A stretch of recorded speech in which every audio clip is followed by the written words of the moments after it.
Trump laid out another part of his economic agenda, saying he would put a 200% tariff on John Deere imports if the company moves production to Mexico as planned. Era una mañana cualquiera, hasta que de repente, el sonido de los tractores dejó de llenar el aire.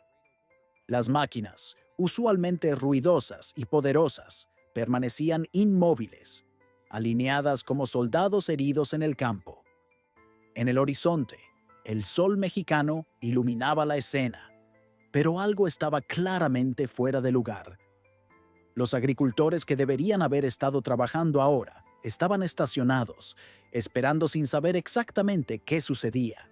Nadie lo dijo en las noticias. Nadie lo anunciaba de manera oficial, pero la verdad se filtraba. Los tractores de John Deere, conocidos en todo el mundo por su poderío agrícola, estaban detenidos. Las filas de camiones, llenos de equipos agrícolas esenciales para la siembra de primavera, permanecían bloqueadas en las aduanas de la frontera. México, el motor agrícola del continente, estaba experimentando algo que nunca había sucedido antes. Una paralización organizada que no era accidental. ¿Qué lo provocó? ¿Por qué las aduanas se habían cerrado de forma repentina? El gobierno mexicano había alegado que todo era parte de una inspección rutinaria. Pero, a medida que pasaban los días, la presión de los agricultores se hacía más palpable. Algo estaba sucediendo bajo la superficie, algo que iba mucho más allá de una simple demora administrativa. Los agricultores no estaban simplemente esperando, estaban haciendo una declaración. Y el objetivo, un gigante agrícola que parecía indestructible, había sido marcado como el blanco. Algo muy profundo se estaba cocinando, y lo peor estaba por venir. Cuando esta historia llegara a su fin, veríamos cómo el control de nuestra comida había escapado de las manos de las corporaciones. Antes de seguir con esta impactante historia, te pedimos un momento para apoyar el canal. Si te está gustando lo que ves, suscríbete ahora. Estamos trabajando para llegar a los 40,000 suscriptores y tu ayuda es clave para lograrlo. No te tomará más de un segundo y estarás con nosotros en cada nuevo capítulo de esta increíble lucha. Gracias por ser parte de esta revolución.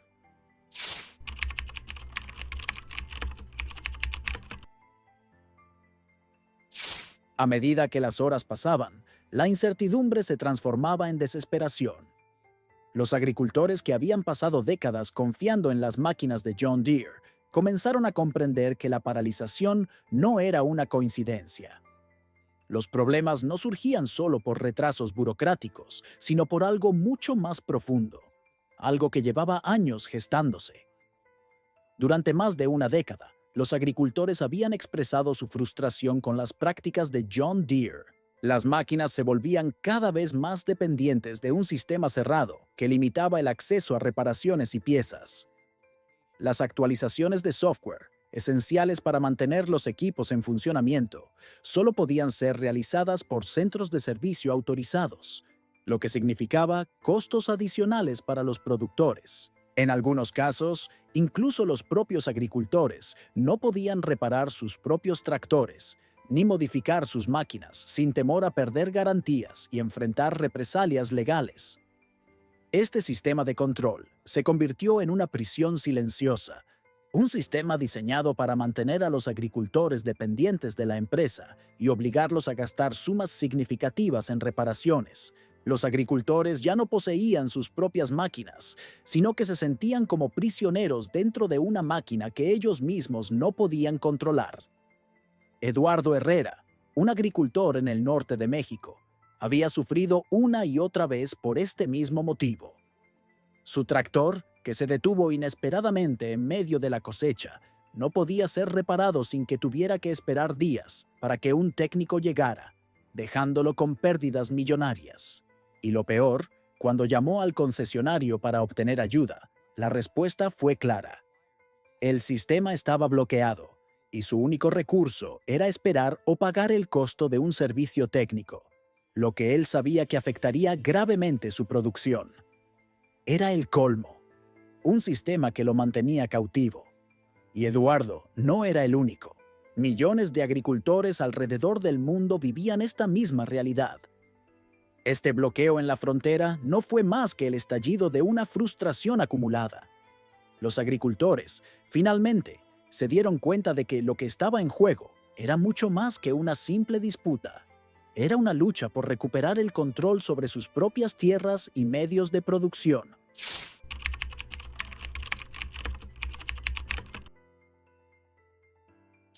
El giro en la historia llegó de manera inesperada. Lo que muchos consideraban un simple malentendido o una coincidencia burocrática, pronto se reveló como algo mucho más oscuro. Un conjunto de documentos filtrados desde dentro de John Deere dejó en claro lo que los agricultores ya sospechaban. Todo era parte de un plan orquestado. Los documentos secretos de la empresa, obtenidos por un grupo de periodistas, mostraron que las fallas en las máquinas no eran accidentes. John Deere había diseñado intencionadamente un sistema que provocaba errores en momentos críticos, justo cuando los agricultores más dependían de sus equipos. Cada error, cada diagnóstico bloqueado, no era una casualidad, sino una estrategia para generar ingresos mediante reparaciones y servicios. Thomas Wilson, un ingeniero de sistemas que había trabajado en la implementación de los sistemas de software de John Deere, fue la clave para destapar esta verdad. En una entrevista secreta, admitió lo que muchos habían considerado una teoría conspirativa. Los errores en los equipos se programaban de manera predecible, en momentos clave del ciclo agrícola. Las piezas de repuesto y los servicios solo podían obtenerse a través de los canales oficiales de la empresa, lo que obligaba a los agricultores a pagar sumas elevadas para mantener en funcionamiento sus máquinas. Un informe titulado Modelo de conversión de tiempo de inactividad en la cosecha mostraba cómo un simple error en el software de los tractores podía generar miles de dólares en costos de reparación. Se trataba de una explotación descarada, disfrazada de optimización del ciclo de vida del servicio. Para los agricultores, era la confirmación de lo que ya sospechaban. Estaban atrapados en un sistema diseñado para mantenerlos cautivos. Cuando esta información salió a la luz, la reacción fue inmediata. Los agricultores, que antes habían sido descalificados como teóricos de la conspiración, ahora se veían vindicados. Los medios de comunicación nacionales comenzaron a cubrir el escándalo y lo que antes era un problema local se convirtió en una cuestión de interés global.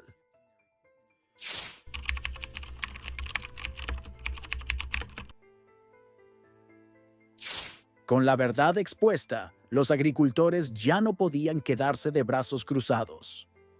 Lo que había comenzado como una simple queja se convirtió rápidamente en una rebelión organizada.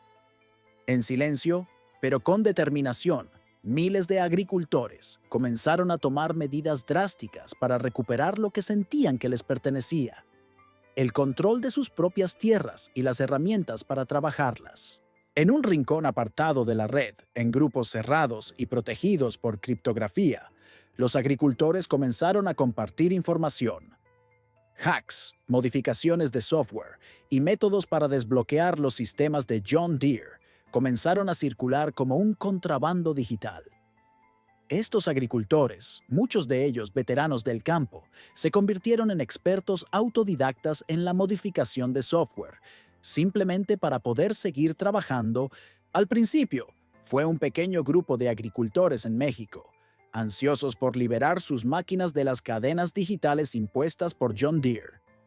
Utilizaron archivos ilegales para modificar el firmware y poder reparar las máquinas sin tener que recurrir a los técnicos de la empresa. Lo que parecía un acto aislado pronto se extendió por toda América del Norte. De repente, agricultores en Nebraska, Kansas y otros estados comenzaron a seguir el mismo camino. El cambio era tangible. Ya no se trataba de hacer simples reparaciones, sino de un desafío directo al poder corporativo. Los agricultores ya no solo querían arreglar sus máquinas, querían recuperar su independencia. Y lo lograron. El primero de estos parches informáticos fue descargado más de 5,000 veces en solo 2 semanas. Algo tan sencillo como desbloquear el sistema para acceder a un menú oculto fue suficiente para darles el control que John Deere había tratado de negarles.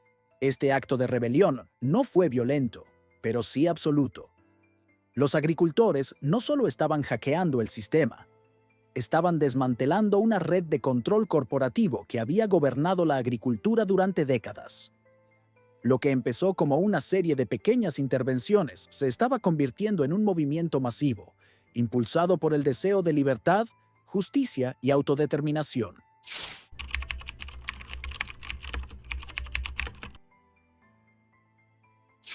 Mientras la rebelión digital tomaba fuerza entre los agricultores, el impacto económico de la paralización comenzaba a sentirse con fuerza.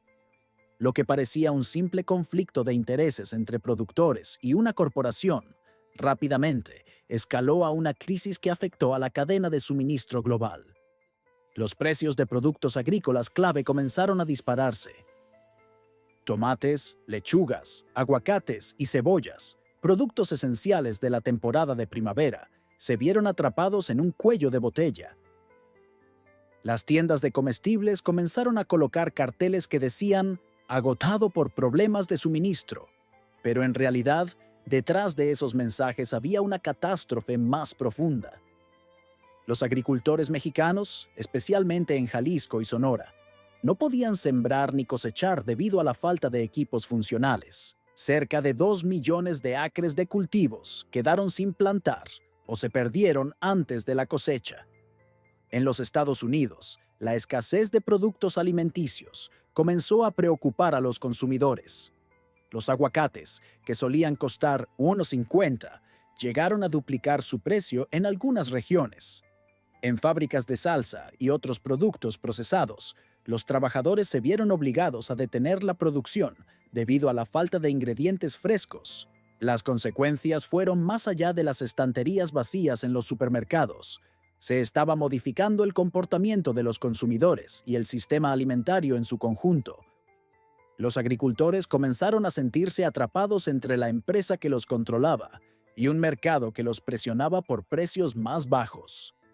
Lo que comenzó como una huelga, una protesta organizada en secreto, se transformó en una crisis alimentaria.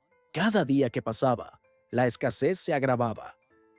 Las pérdidas económicas por la parálisis de la agricultura mexicana no solo afectaban a los productores locales, sino que amenazaban con desestabilizar toda una industria alimentaria global. Era evidente que el conflicto ya no era solo una lucha contra una empresa. Se había convertido en una batalla que afectaba a todos, desde el campo hasta la mesa del comedor.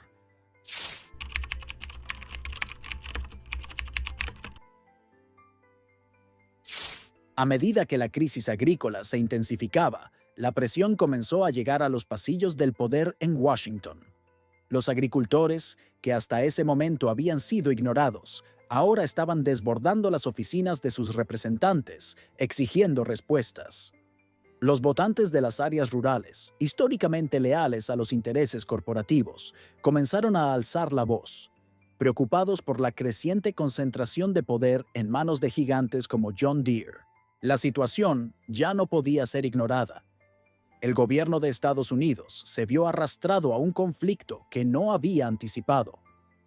Los legisladores se encontraron en una encrucijada.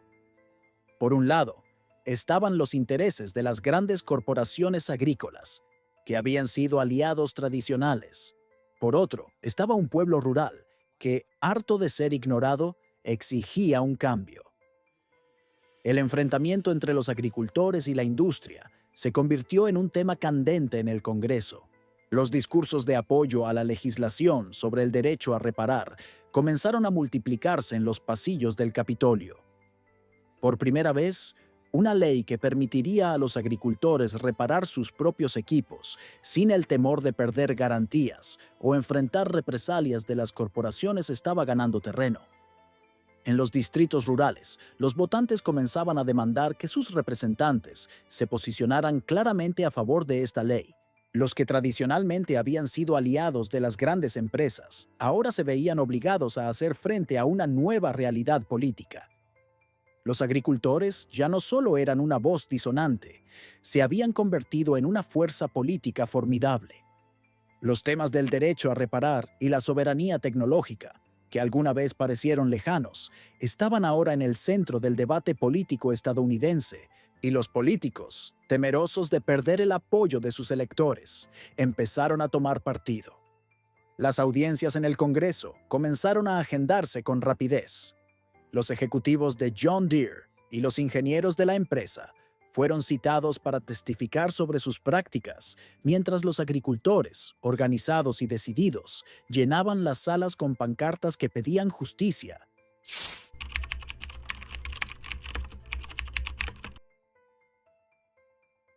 Lo que había comenzado como un pequeño brote de desobediencia digital, pronto se transformó en un movimiento global que no solo desafió a John Deere, sino que cuestionó el modelo de agricultura corporativa en su totalidad. Los agricultores, armados con nuevos conocimientos y un renovado sentido de solidaridad, comenzaron a cambiar las reglas del juego. La industria agrícola ya no estaba dominada solo por las grandes corporaciones. El poder de los agricultores había sido restaurado. Las máquinas de Case IH, el principal competidor de John Deere, comenzaron a ganar terreno rápidamente. La empresa lanzó la iniciativa de Agricultura Abierta, una campaña que prometía equipos sin bloqueos de software, sin códigos ocultos ni tarifas de servicio ocultas. Los agricultores, antes leales a John Deere, se sintieron atraídos por esta oferta, que representaba una liberación frente a las restricciones que habían padecido durante años. En los mercados de todo Estados Unidos, las ferias agrícolas comenzaron a llenarse de tractores rojos, en lugar de los tradicionales verdes de John Deere. Los concesionarios, que antes no podían imaginar vender equipos de otra marca, se vieron obligados a adaptarse a una nueva realidad. Los agricultores ya no se veían como simples compradores. Ahora eran los que dictaban las reglas del mercado. Pero no fue solo una victoria en el ámbito empresarial.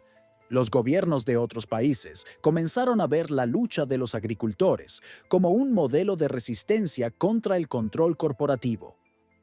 En China, se aceleró el desarrollo de tecnología agrícola local que priorizaba la reparabilidad.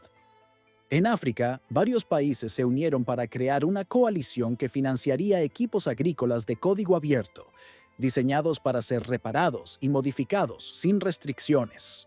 Lo que comenzó como una simple protesta en las fronteras de México se había transformado en un movimiento internacional. El mundo había comenzado a cuestionar el sistema que había permitido a las corporaciones controlar la producción de alimentos y la tecnología utilizada para cultivarlos. Y la revolución agrícola apenas estaba comenzando.